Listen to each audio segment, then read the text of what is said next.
Hello, and welcome to Unlocking Real Estate, my first commission. My name's Tina Lapp. I'm head of industry relations and career excellence at Calibri Real Estate, and I've been in real estate education for over 30 years, helping individuals enter and thrive in their real estate careers.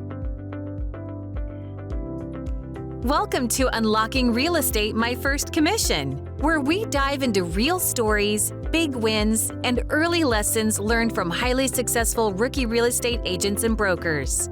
This is the series where we explore how real estate transforms lives, one home at a time, by sitting down each week with a new agent or broker who has found incredible success in their first year. Your hosts are instructors and leaders at Calibri Real Estate School, one of the largest real estate educators in the nation, where we focus on helping people like you get started or find continued success in their careers.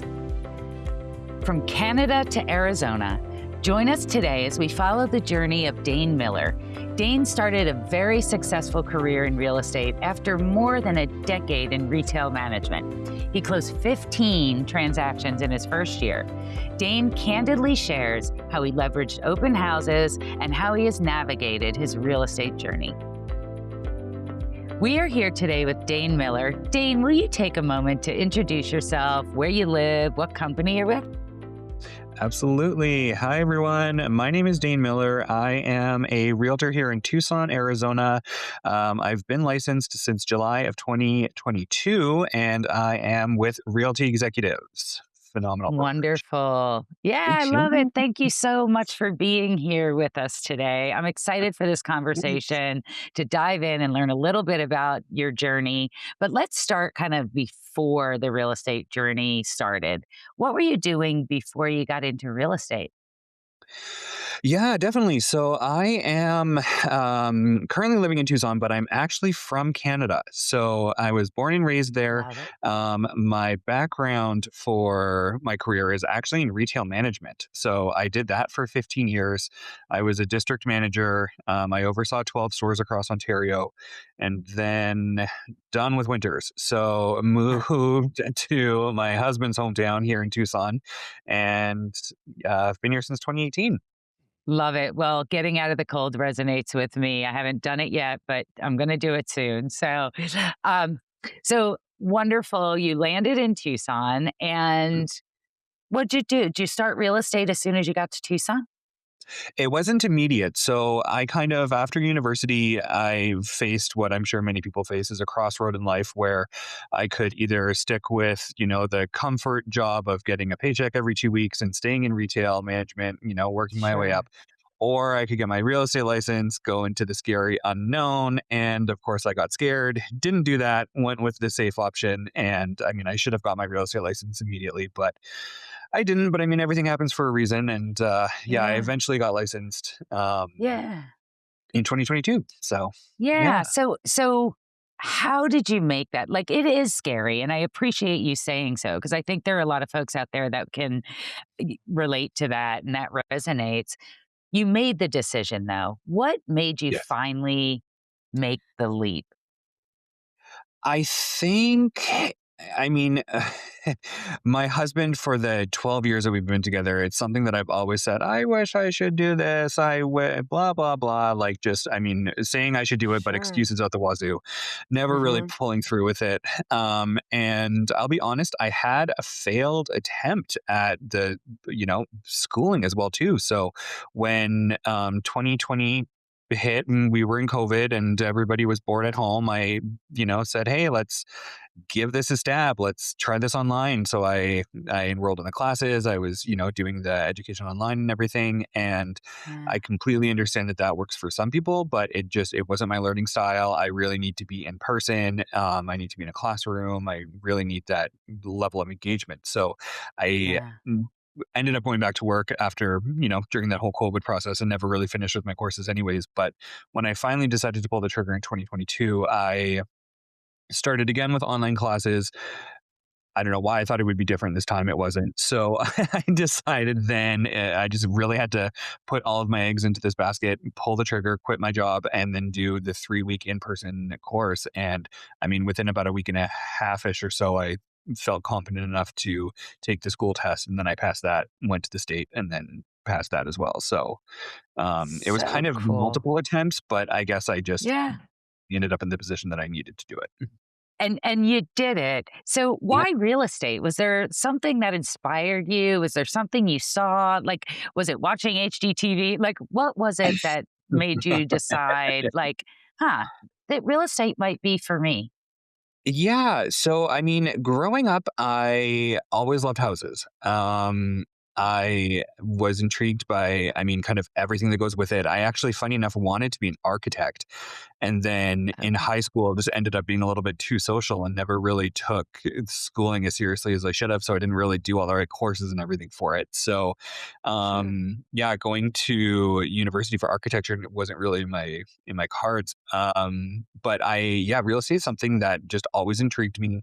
I've always kind of worked on the sales side of things, the people, side of things. So it just kind of ended up being a fit. And it's one of those things that when you tell people, hey, I think, you tell good friends, you tell family, hey, I'm, been thinking about real estate, and they're the mirror for you, right? So they just say, you would be so good at this. And then after probably the 120th time you listen to them and you actually do it.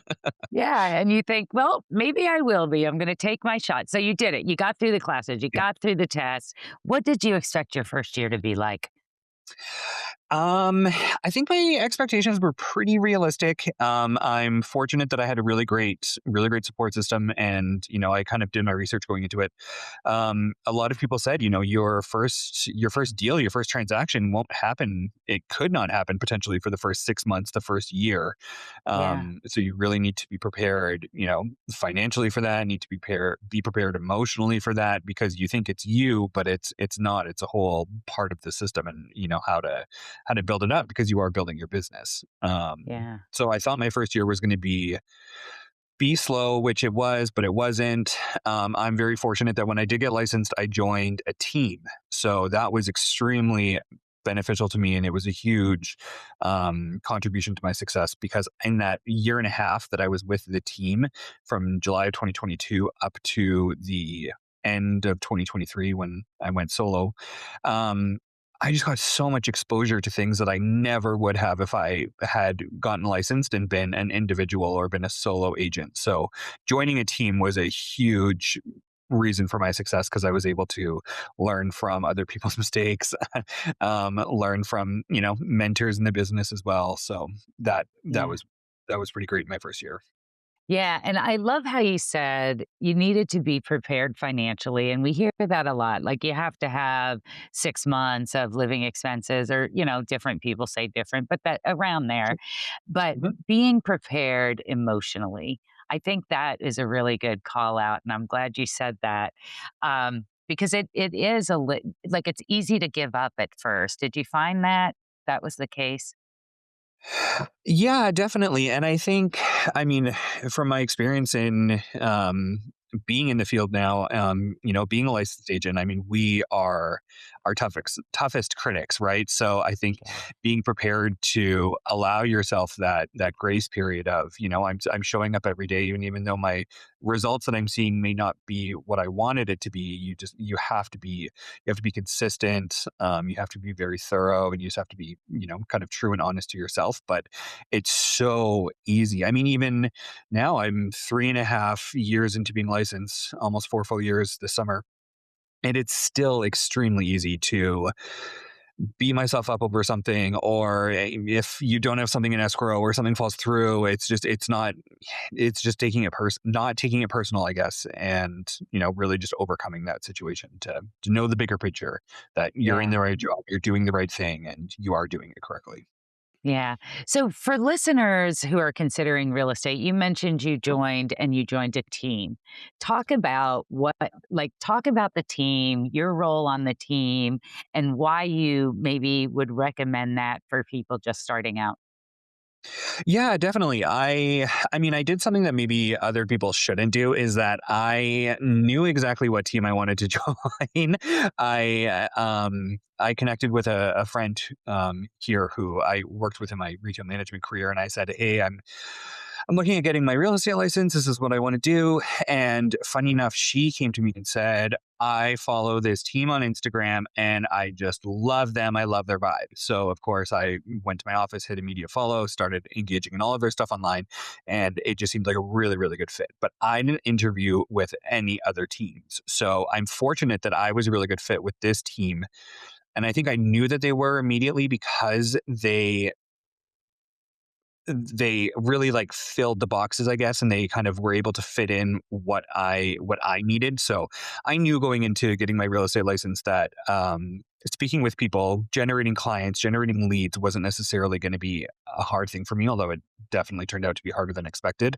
Okay. I really made sure that the team that I joined was able to provide me with what I needed. So they were a team that met twice a week and went over the contract, and I was able to shadow people at inspections and just things like that. So I really learned the process through that team, which is what I Yeah. needed. Yeah. Yeah. And so when you got licensed, like how long was it till you closed your first transaction? Yeah. So I, it was just so funny how somebody told me once that real estate is just all about being in the right place at the right time. And especially in the beginning, that's exactly what it is. So I got licensed in July. My husband and I were living in our townhouse that we owned. And I was just going for a, a walk in our little community one day. I don't even remember what I was doing. But anyways, there was this woman who had a van and she was outside of her van and the window had just been smashed in. And I just kind of started talking with her. I could tell that she was in distress. I gave her, clearly wasn't like familiar with things. So I gave her the information of the board and told her to file a police report, blah, blah, blah, blah, blah. Anyways, we just started connecting. Well, sure enough, she was the for sale by owner sign that I had seen on our little front, like courtyard thing. And Yeah. I'd reached out to them and, just saying, trying to get the, lead, but I mean, there was never any follow up and she was rude on the phone. And of course, FISBO has their Yeah. own situation, but yeah, so, getting licensed in July, meeting her probably within about a month later. And then we closed in September because I was able to build a rapport with her in person and got the listing. So I love that. I love that story yeah, because thanks. real estate, it's all about talking to people with windows broken or wherever, like just connecting.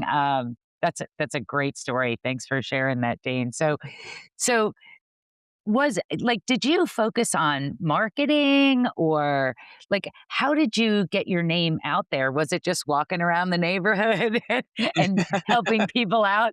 Like, what different ways did you find leads for your first year, year and a half?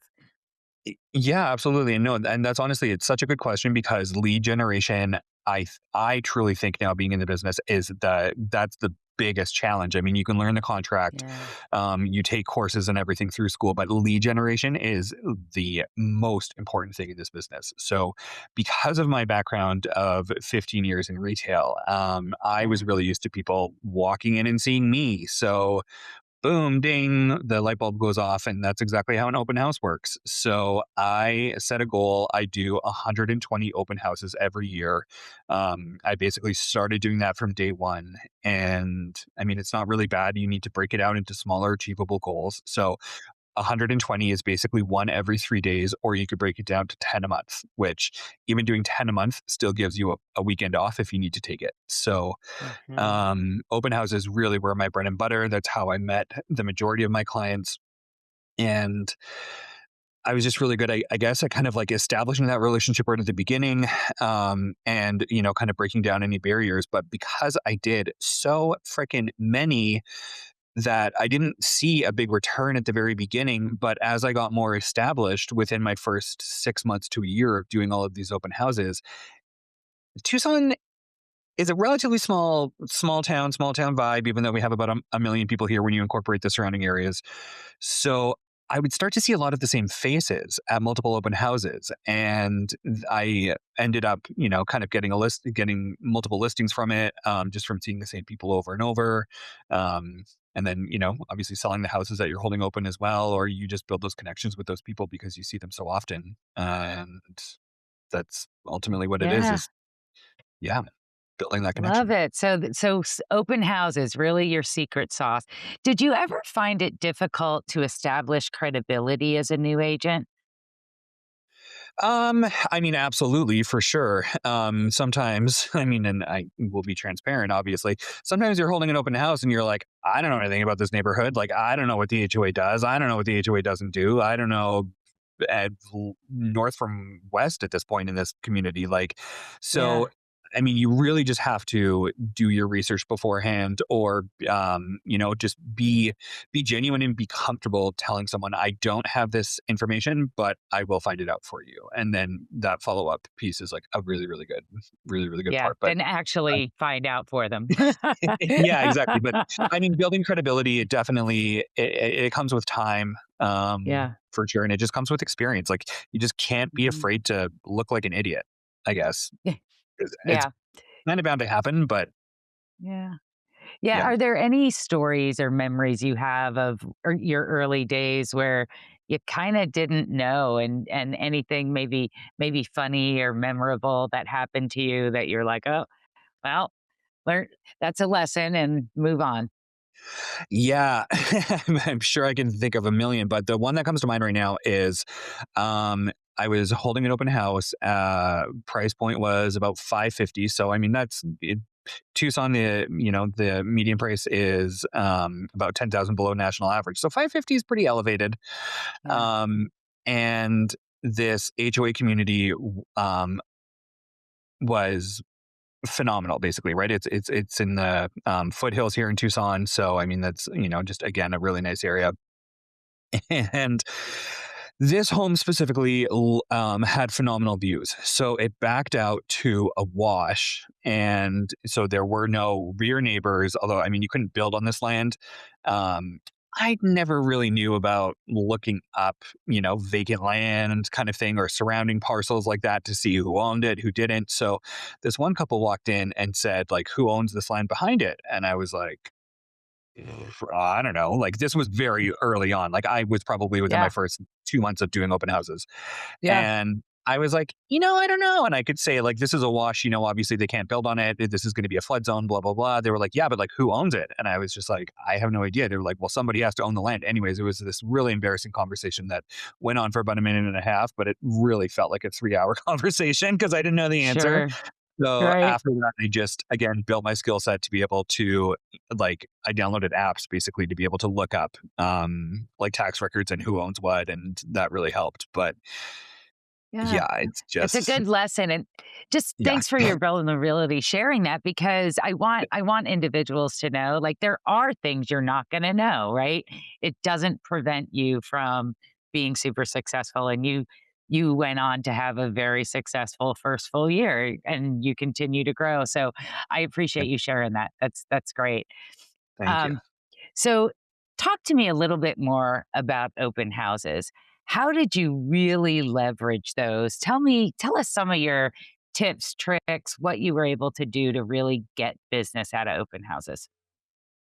Yeah, definitely. So, I mean, I guess there's kind of several pieces that go into it, and a lot of what you get out of it is what you put into it. So, really, just doing your research on the home itself, if you can, doing it on the area, the community, knowing the comps that are out there as well too. And a comp, not even necessarily of what has sold, but what is also available for sale as well, because that person walking in that door may want to know about a house on another street that's for sale as well, versus the four walls that you're standing in. So Sure. any type of like preparation that you can do for that is going to pay off in the end. um but so yeah, I guess and like the understanding as well too, I think that once I had like like a mind shift is, I realize like my goal in doing an open house isn't necessarily to sell that house that I'm holding open, right? Obviously, it's you're holding open a listing with your brokerage. You might be very Sure. close with the listing agent. You might want to really be close with the listing agent, especially if they have nice listings that you want to keep holding open. So you obviously want to represent the home and represent your brokerage extremely well. However, when I realized that my goal is to get leads from that, my goal is to get their contact information, my goal is to build a rapport with them. Um, that's kind of when it really started to shift, and I was really starting to be able to, like, I guess, convert those leads and create those successful relationships at open houses. Yeah. Yeah, that's great. Thanks for sharing those tips because there's a lot of different ways that people find success in this business. And, some people say, oh my gosh, it's open houses. And other people say, oh my gosh, I can't do open houses, and Totally. they can still find success. And so, like, the exposure to the different ways is amazing. Um, is there anything else that you found particularly successful in marketing efforts, social media? Did you use anything like that? Door knocking, flyers, anything like that?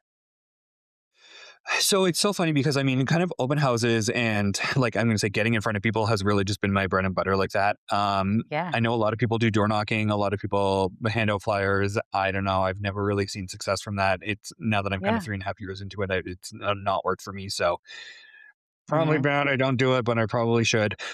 Social media, though, is definitely a phenomenal tool, and it's probably one that I don't utilize enough. However, when someone comes into my open house and they've signed in, right then and there have their name. They obviously live in Tucson, or they've told you where in the surrounding area or country that they live. So, I mean, researching them and trying to connect with them on social media is often a lot less formal of a way than trying to follow up via phone call or via email afterwards. So even just connecting with potential clients that way, I've seen success from that.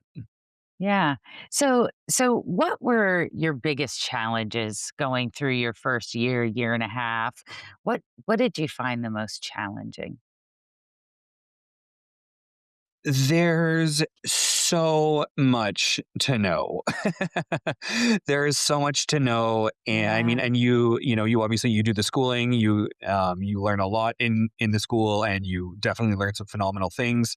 Um, some things from the school you don't I found that I didn't necessarily use them afterwards, and then there are some things that I needed in the field that I didn't learn in school. So I mean, there's just so many different, that's with every career as well, right? So just the amount that you need to know, like if you are brand new or if you're studying for it or if you're interested in it, just yeah, there's so much paperwork and documentation, like just picking up the contract and reading a page of it every single day and just, memorizing a page, like just becoming an expert on that page that day is your goal. So that was probably one of the biggest things because Yeah. there's so many different documents, so many different addendums, and don't get me wrong, they're constantly changing as well too. Even just a Yeah. small verbiage change, right? So, staying on top of it, but I mean that is our job at the end of the day, is to know that contract in and out and to be able to protect our clients. So we need to know what we're doing, and that contract is our way to do it. Yeah. So, did you ever find yourself in a situation where you're like, "Oh my gosh, I need to call a friend. I have to ask somebody for support." Did you have a support system that you could reach out to? Yeah, definitely. So, I mean, I really, really, again, I lucked out a lot because I didn't interview with any other teams than the one that I was with. And we are with Realty Executives Arizona territory. So, my brokerage is phenomenal. The support that we get out of leadership here with my brokerage is just fantastic. Um, so I was very, very, very lucky in the sense that the team that I joined when I first got licensed was the right fit for me at the time. After my year and a half, and I think one thing that's important too is that it your time with a team or your time, with a partner or with a mentor or something is going to vary for everyone. So I was with them for a year and a half, but some people are with teams for 5 years. Some people that I know have been licensed longer than me, and they're still with a team, and that is what they Yeah. need, and that works for them, right? Some people need the accountability. Some people need the discipline. They need, what constant learning, whatever it is that they need, they get from it. So that's great. Mhm. But yeah, the fact that I was able to have that team on call for the first year and a half, and then when I felt comfortable to go out on my own, I stayed with the brokerage because I got phenomenal support from them. I've called different leadership, in the not middle of the night, but I'm going to say like 8 p.m., which is Yeah. pushing my bedtime. Sure. Yeah, I said That's like, great. hey, I've got a counter offer here. I need to get this sent out tonight. Like, I need to, what's the best verbiage to, um, say X, Y, and Z, blah blah blah. So I've gone on the phone with them, and they've been able to give that support. And for me, that's really huge. So that's why I love my brokerage that I'm with. Yeah. And that's great. You found the right fit. And so you made the transition from being on a team after a year and a half or so to going Mhm. out on your own. What's been the biggest challenge for you during that transition? It was very interesting because I say that, but I went from the structure of the team. We had 2 in-person meetings a week.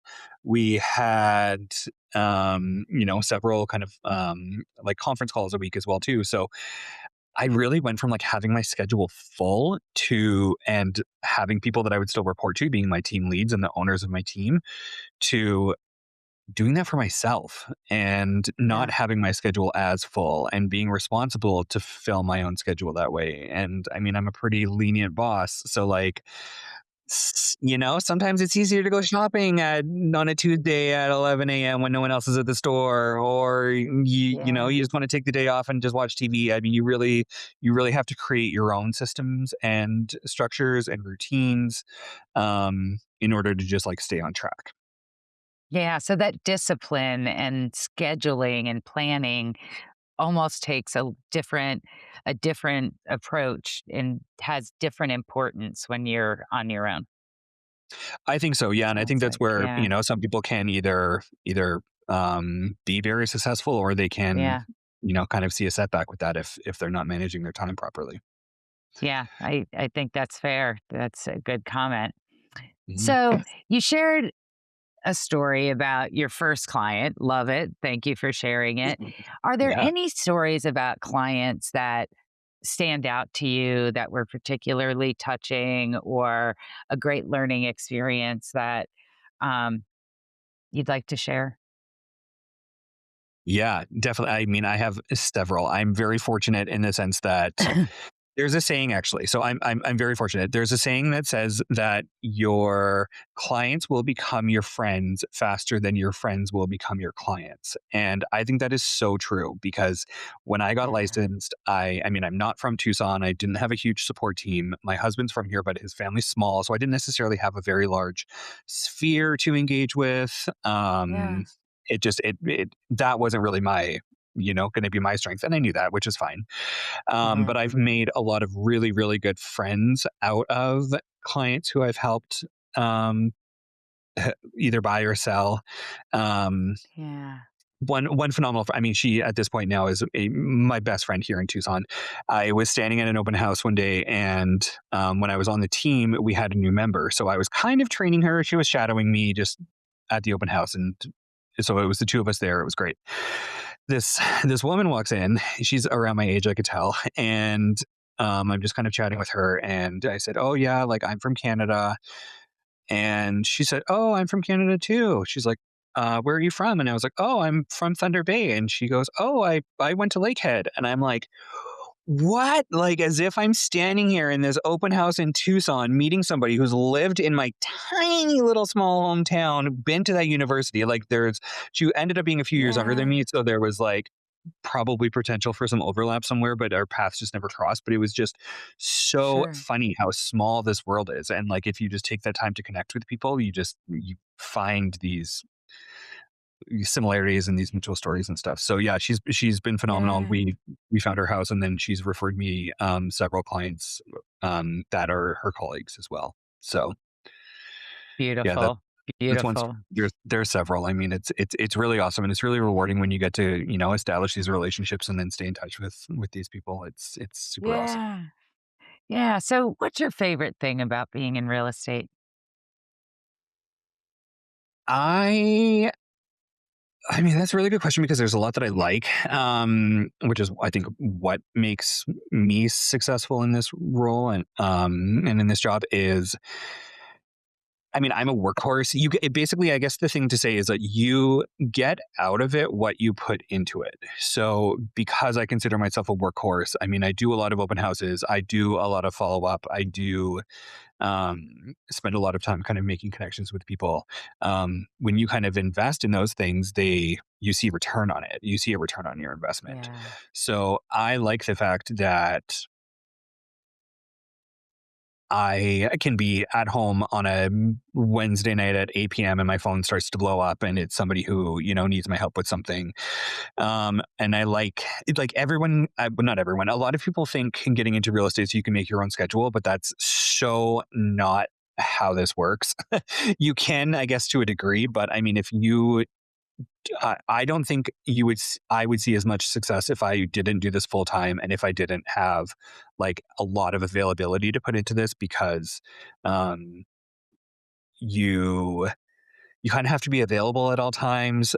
You're usually the Hmm. busiest when other people are not working. So your weekends, your evenings, I mean, when people are off work, I mean, again, it depends who your clients are and it depends on so many factors. But yeah, that's one thing that I really, really like is it isn't just a typical Monday to Friday 9 to 5. I mean, it's working weird hours, it's working all the time. But again, when you put that in, you get a great return.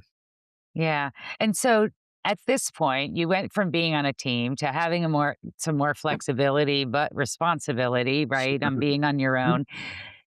Today, do you get any free time to yourself? Do you ever get to go shopping or go get a cup of coffee or go do something on your own? Yeah, unfortunately, I probably get a little too much time to go shopping, but yeah, you definitely do. And again, I think you need to establish those boundaries. You really need to set yourself up for success. I have my goal. I do my 10 open houses a month. If I can do more, if I'm riding a great wave and I'm getting a lot of leads from open houses, don't get me wrong, I will set way more than doing 10 a month. And then if there's times where I'm just not feeling it, or I mean, if it's August and it's 110 outside and I don't want to put my signs out, I might, maybe take an extra weekend day off or something. So yeah, you do get more flexibility with your schedule for sure.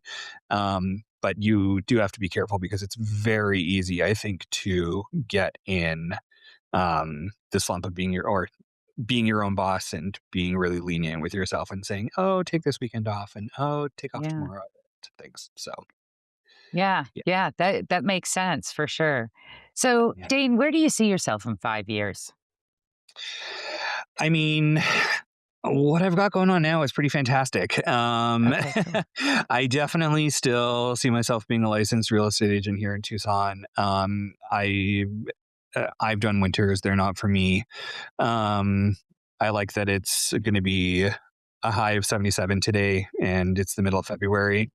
Like perfection for me. So, Yeah. yeah, my husband and I we've done a really great job kind of establishing our lives and planting our roots here in Tucson. So I definitely see myself kind of staying here. Um, I love this field. I don't think there's going to be anything that gets me out of it. So I definitely continue to see myself being licensed.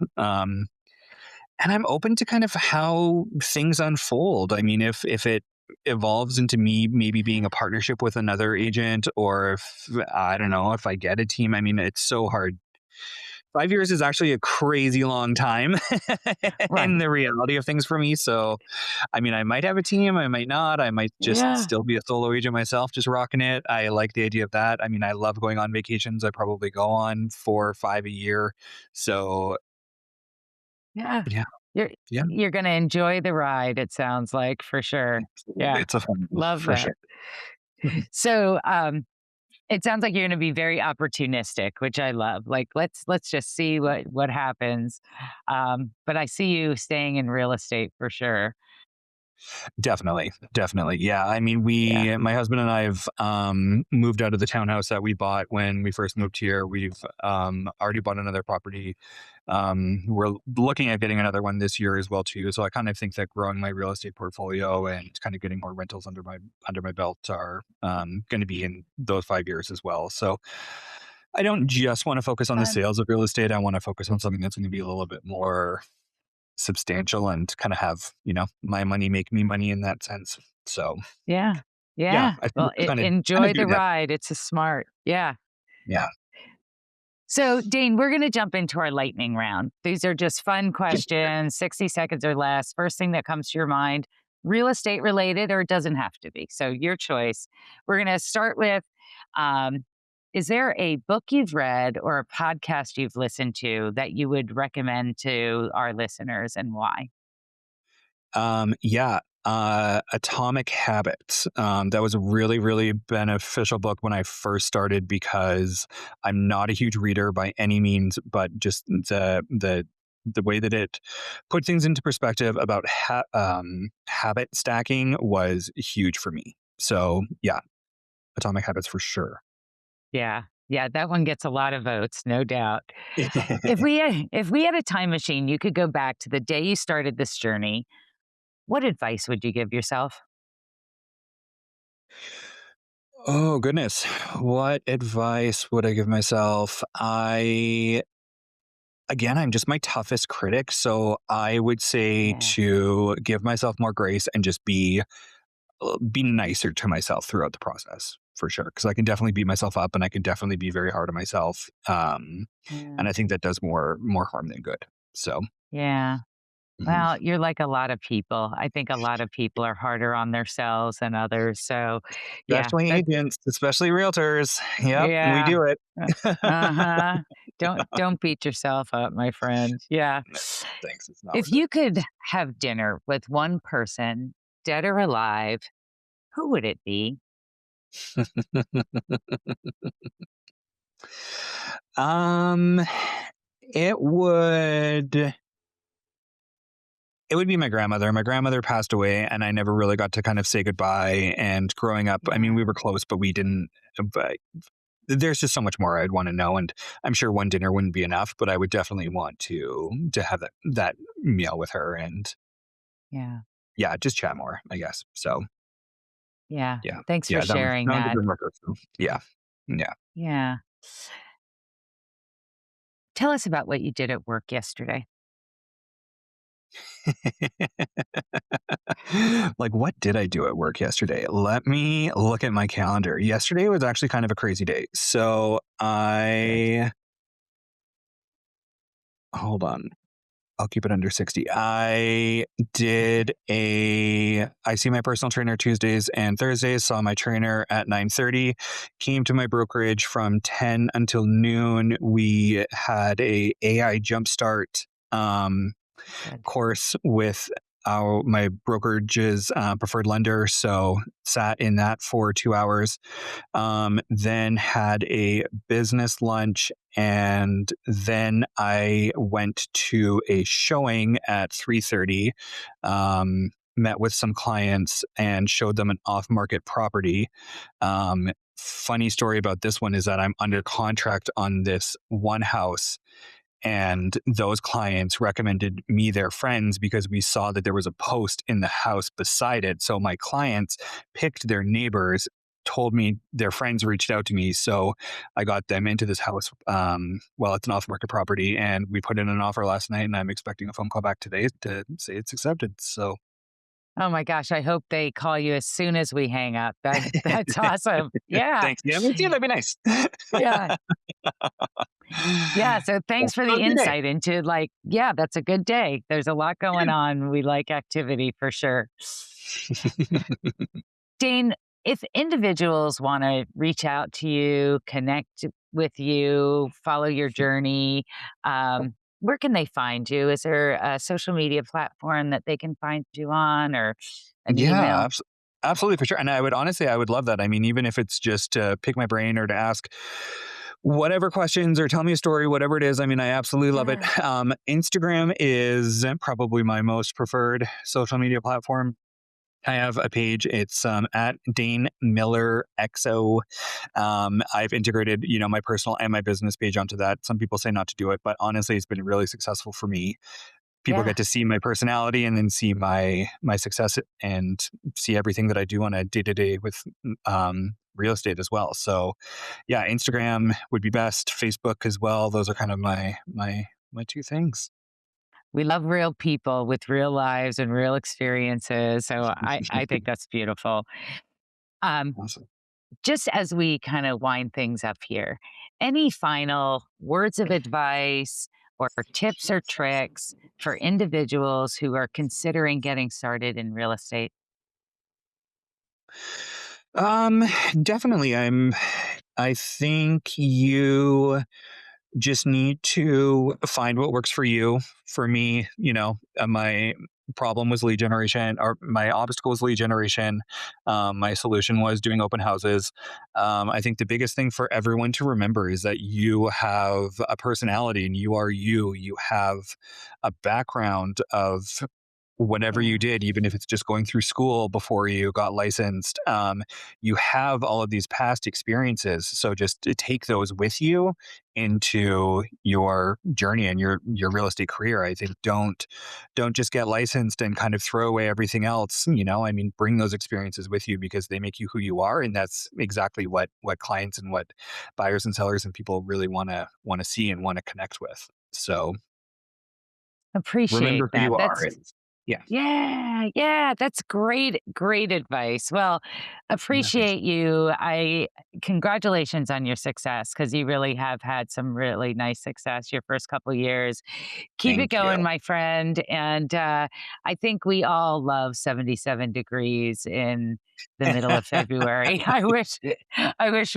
We all had 77 degrees in February, but You some could don't. come to Some don't. Tucson. I can find you a I house. know. It could be your home too. Come. I bet you could. Dane, thank you so much for your time. Of course, and thank you for yours. This has been a pleasure.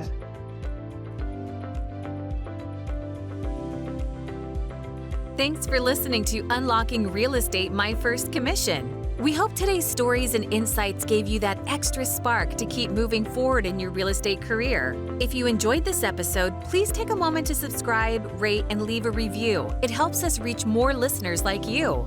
And don't forget you can watch this or other episodes on our YouTube channel. We'd also love to hear from you. Send your comments, key takeaways, or recommendations for future guests to unlockingrealestate@colibrirealestate.com.